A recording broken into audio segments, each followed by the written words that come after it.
Hello and welcome back to World Traveler Cooking, where we cover interesting cuisines and interesting foods from around the world.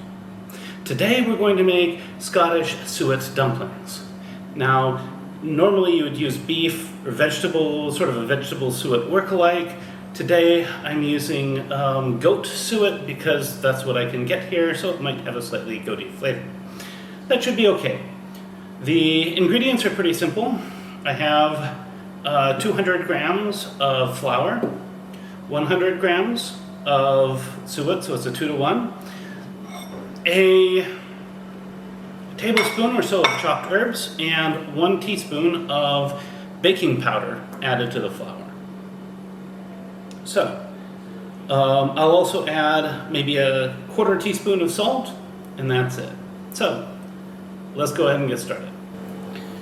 So, first, we will mix our suet in with our herbs and our flour. You can use a teaspoon or a kitchen knife or a spoon or whatever. Just stir this around, mix everything well.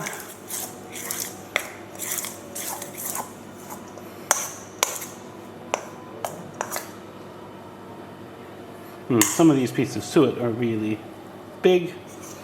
For those, we can maybe break them up a bit. So then we will pour in cold water a bit at a time, mix it in.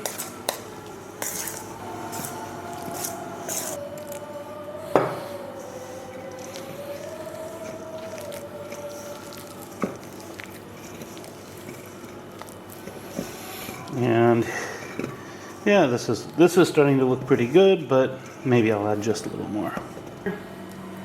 We'll make a dumpling just a bit bigger than a golf ball.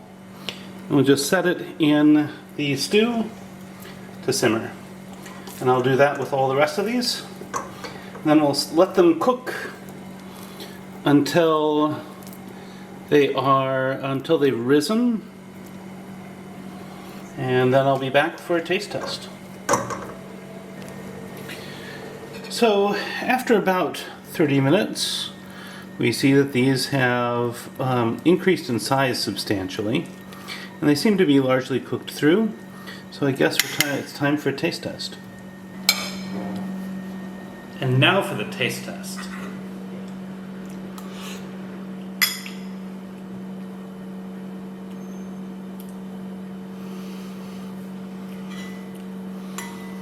So,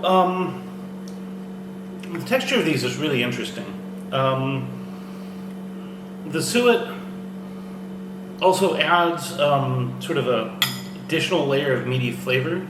It's actually really pleasant, even if you don't like goat or lamb fat so much. This actually comes out really nice.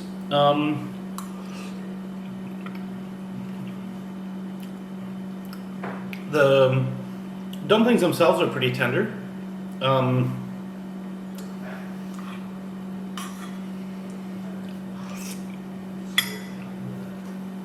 They're actually really nice. I like them a lot. If you find this content interesting, please like, share, and subscribe. If you like this content, please consider joining my Patreon group. I'll have a link to that down in the video description.